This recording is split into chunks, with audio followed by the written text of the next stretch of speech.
କ୍ଷୁଦ୍ରଗଳ୍ପ ଗଭାମଲ୍ଲୀ ଗାଳ୍ପିକ ଦୋଳଗୋବିନ୍ଦ ବେହେରା।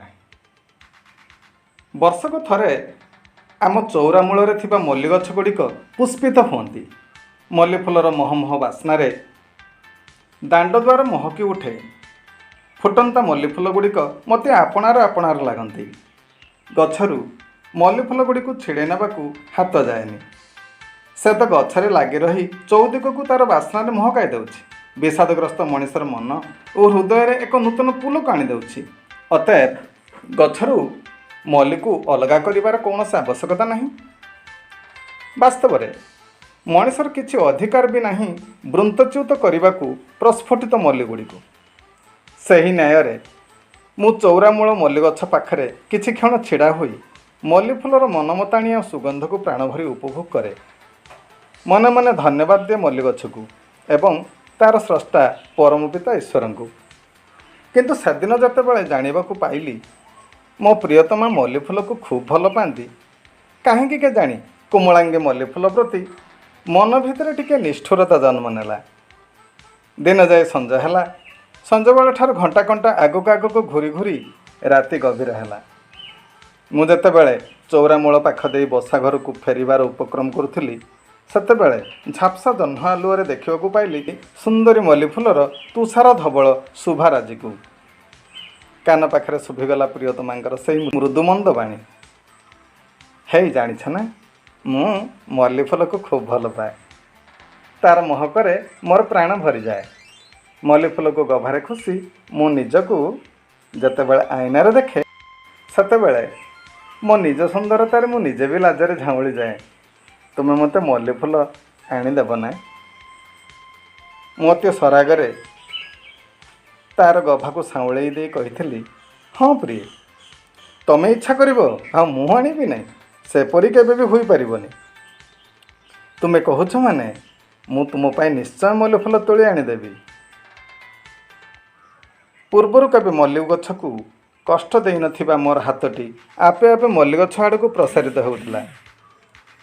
ସ୍ୱତଃ ମୋ କଣ୍ଠରୁ ଉଚ୍ଚାରିତ ହେଲା, ମଲ୍ଲୀଲୋ, ମୋର ତୋତେ ଛିଡ଼େଇବାକୁ ଆଦୌ ଇଚ୍ଛା ନାହିଁ। ହେଲେ କ'ଣ କରିବି କହ? ପ୍ରିୟତମା ମୋର ତୋତେ ସୁଖ ପାଏ, ଆଉ ସେ ମୋତେ କେଡ଼େ ସରାଗରେ କହିଛି ତା ପାଇଁ ତୋତେ ତୋଳି ନେବାକୁ। ମୋତେ ଭୁଲ ବୁଝିବୁ ନାହିଁ। ଏବେ ଆମର ବାହାଘର ହୋଇଛି। ତୁ ଯଦି ନ ବୁଝିବୁ ଆଉ କିଏ ବୁଝିବ ଯେ? ମୋତେ ଲାଗିଲା ସତେ ଯେମିତି ମଲ୍ଲୀ ଫୁଲ ହସି ହସି ମୋ କାନ ପାଖେ କହିଲା, ଓ ଏଇ କଥା, ଏଥିରେ ଏତେ ଭାବିବାର କ'ଣ ଅଛି? ପ୍ରିୟତମା ଯଦି କହିଛନ୍ତି ତାଙ୍କ ମନ କେବେ ବି ଭାଙ୍ଗିବା କଥା ନୁହେଁ। ତା ଛଡ଼ା ଆମେମାନେ ବି ସବୁଦିନ ଏମିତି ଗଛରେ ତ ଲାଗି ରହିନଥିବୁ, ଦିନେ ନା ଦିନେ ଝରି ପଡ଼ିବୁ। ତା ପୂର୍ବରୁ ଯଦି ତୁମ ଦୁହିଁଙ୍କ ମିଳନରେ ଭାଗୀଦାର ହୋଇପାରିବୁ, ସେଇଟା ଆମମାନଙ୍କର ବଡ଼ ଭାଗ୍ୟ ହେବ। ମରିବା ପୂର୍ବରୁ କିଛି କାମ ତ କରିପାରିବୁ, କାହା ମନରେ ଟିକେ ଖୁସି ତ ଦେଇପାରିବୁ। ନିର୍ଦ୍ୱନ୍ଦ୍ୱରେ ଆମମାନଙ୍କୁ ତୋଳି ନିଅ ଆଉ ତୁମ ପ୍ରିୟତମାଙ୍କ ଗଭାମଣ୍ଡନ କର। ହତବାକ ହୋଇ ମୁଁ ଶୁଣୁଥିଲି ଗେହ୍ଲି ମଲ୍ଲୀ ଫୁଲର କଥା। କେଡ଼େ ଉଦାର ସତେ ଏଇ ଫୁଲମାନେ, କେଡ଼େ ପରୋପକାରୀ। ଅନ୍ୟକୁ ଟିକିଏ ଖୁସି ଦେବା ପାଇଁ ନିଜର ଅସ୍ତିତ୍ୱ ଲୋପ କରିଦେବାକୁ ବି ତିଳେ ହେଲେ ଅନୁଶୋଚନା ନାହିଁ। ମୁଁ ଲଜ୍ଜିତ ହେଲି ମଲ୍ଲୀ ଫୁଲର ମହାନତା ନିକଟରେ। ତା'ର ମହାନତାକୁ ପ୍ରଣାମ ଜଣାଇ ନିଜକୁ ସ୍ୱାର୍ଥପରତାର ଚାଦରରେ ଢାଙ୍କି ପ୍ରିୟତମାର ଖୁସି ପାଇଁ ନିଷ୍ଠୁର ଭାବେ ମଲ୍ଲୀ ଗଛରୁ ତୋଳି ଆଣିଲେ 8-10ଟି ସଜଫୁଟା ମଲ୍ଲୀ ଫୁଲ। ଏକମୁହାଁ ହୋଇ ବସାଘର ଅଭିମୁଖେ ପଳାଇ ଆସିଲି। ବସା ପାଖରେ ପହଞ୍ଚି ଦୂରରୁ ଲକ୍ଷ୍ୟ କଲି ବାତାୟନ ଖୋଲା ଅଛି। ଶୃଙ୍ଗାର କରି ସଜାଇ ହୋଇ ମୌନ ହୋଇ ସେଜ ଉପରେ ବସିଛନ୍ତି ମୋର ପ୍ରିୟତମା। ମୃଗୁଣୀର ନୟନ ଯୁଗଳ ପରି ତାଙ୍କର ଢଳ ଢଳ ଆଖି ଦୁଇଟି କଜ୍ଜଳ ଗାରରେ ଅତି ସୁନ୍ଦର ଦିଶୁଛି। ଓଠଧାରରେ ହାଲକା ଲିପଷ୍ଟିକ୍, ସୀମନ୍ତରେ ସଧବା ସିନ୍ଦୁର ଟୋପା, ହାତରେ ରଙ୍ଗବେରଙ୍ଗର ଶଙ୍ଖ ଓ ଚୁଡ଼ି, ସମ୍ବଲପୁରୀ ପାଟଲୁଗାରେ ଆବୃତ ଶରୀର, ଆଖିରେ ଭରି ରହିଛି ଆଖିଏ ସ୍ୱପ୍ନ। ଗୋଟିଏ ସୁନାର ସଂସାର ଗଢ଼ି ସଂସ୍କୃତି ସମ୍ପନ୍ନ ଓଡ଼ିଆଣୀର ଏକ ନୂତନ ପରିଚୟ ସୃଷ୍ଟି କରିବାର ସମ୍ଭାବନାମୟ ଗମ୍ଭୀର ଭାବ ପରିସ୍ଫୁଟିତ ହେଉଛି ଚେହେରାରେ। ଦୂରରୁ ଏସବୁ ଅବଲୋକନ କରି ଜଣେ ଦିଗ୍ବିଜୟୀ ସମ୍ରାଟଙ୍କ ପରି ଦିଗ୍ବିଜୟର ଉଚ୍ଛ୍ୱାସରେ ଉଲ୍ଲସିତ ହୋଇ କୋଠରୀ ମଧ୍ୟକୁ ପ୍ରବେଶ କଲି। ଖୁବ୍ ସନ୍ତର୍ପଣରେ ଯାଇ ପ୍ରିୟତମାଙ୍କ ସୁସଜ୍ଜିତ ଗଭାରେ ଖୋସିଦେଲି ମଲ୍ଲିଫୁଲ ଗୁଡ଼ିକୁ। ତାଙ୍କ ହାତ ଧରି ଆଇନା ପାଖକୁ ନେଇଗଲି ଆଉ କହିଲି, ଏଇ ଦେଖ ନା, ଆଇନା ଦେଖି କୁହ ତୁମ ଗଭାରେ ମୁଁ ଖୋସିଥିବା ମଲ୍ଲିଫୁଲ ଗୁଡ଼ିକ କିପରି ଦିଶୁଛି। ପ୍ରିୟତମା ଟିକେ ଲାଜେଇ ଯାଇ ଦୁଇ ହାତ ପାପୁଲିରେ ନିଜ ମୁହଁକୁ ଢାଙ୍କିଦେଲେ। ମୁଁ ତାଙ୍କୁ ନିଜ ଆଡ଼କୁ ବୁଲାଇ ଦେଇ କହିଲି, ସତରେ ପ୍ରିୟା, ତମେ ଠିକ୍ ସ୍ୱର୍ଗର ଅପ୍ସରୀ ପରି ଦିଶୁଛ। ମୋର ସୌଭାଗ୍ୟ ଯେ ମୁଁ ତୁମ ପରି ଅପ୍ସରୀକୁ ପାଇଛି। ପ୍ରିୟତମା ମୋ ଓଠରେ ହାତ ଦେଇ କହିଲେ, ଛି, ସେମିତି କ'ଣ କହୁଛ ଯେ? ମୋର ବଡ଼ ଭାଗ୍ୟ ଯେ ମୁଁ ତୁମ ପରି ଜଣେ ଶାନ୍ତ କାନ୍ତ ଓ ଜ୍ଞାନୀ ସ୍ୱାମୀକୁ ପାଇଛି। ମୁଁ ହସି ଦେଇ କହିଲି, ଥାଉ ଥାଉ, ଏତେ ପ୍ରଶଂସା କରନି ମୁଁ। ଏତେ ପ୍ରଶଂସାର ଯୋଗ୍ୟ କ'ଣ ମୁଁ? ଈଶ୍ୱରଙ୍କ ଇଚ୍ଛାରେ ଆମ ଦୁହିଁଙ୍କର ମିଳନ ହୋଇଛି। କଥା ଦିଅ ପ୍ରିୟତମା, ଜୀବନରେ କେବେ ବି ମୋ ହାତ ଛାଡ଼ି ଦେବନି। ପ୍ରିୟତମା ଲାଜରେ ମୋ ଛାତିରେ ଆଉଜି ଯାଇ କହିଲେ, ହଉ ହେଲା ବାବା ହେଲା, କଥା ଦେଉଛି ତୁମ ହାତ କେବେ ବି ଛାଡ଼ିଦେବିନି, ପ୍ରମିସ୍। ନିତିଦିନ ପରି ଗାଁ ଘରେ ରାତ୍ରି ଭୋଜନ ସାରି ବସାକୁ ଫେରୁଥିବା ବେଳେ ପୁଣି ଦୃଷ୍ଟି ପଥାରୂଢ଼ ହେଲା ସେ କୋମଳାଙ୍ଗୀ ମଲ୍ଲିଫୁଲ।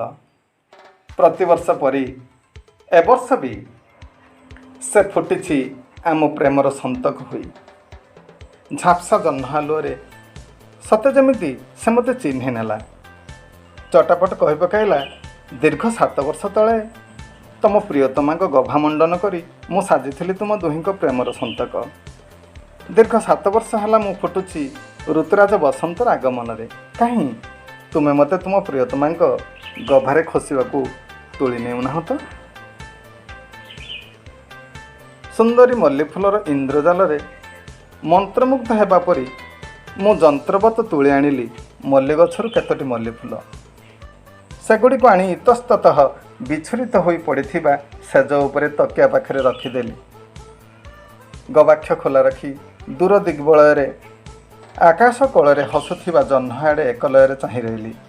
ଜହ୍ନରେ ଦେଖିବାକୁ ପ୍ରୟାସ କଲି ପ୍ରିୟତମାଙ୍କର ମୁହଁକୁ। କିରିକିରି ହୋଇ ହସୁଥାଏ ଜହ୍ନ। ସତେ ଯେମିତି ସେ ଟିହାଇ ଟିହାଇ କହୁଥାଏ, କ'ଣ ହେଲା, ଜୀବନରେ କେହି କାହାରି ହାତକୁ ଛାଡ଼ିବନି ବୋଲି ପ୍ରମିସ୍ କରିଥିଲ ପରା।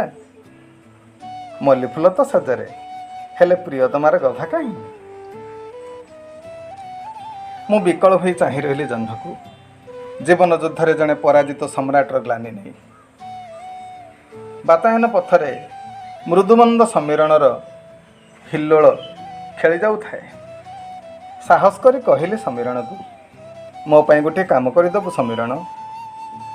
ମୋ ସେଜ ଉପରେ ରଖାଯାଇଥିବା ମଲ୍ଲିଫୁଲର ବାସ୍ନାକୁ ପହଞ୍ଚାଇ ପାରିବୁ ମୋ ପ୍ରିୟତମାଙ୍କ ପାଖରେ।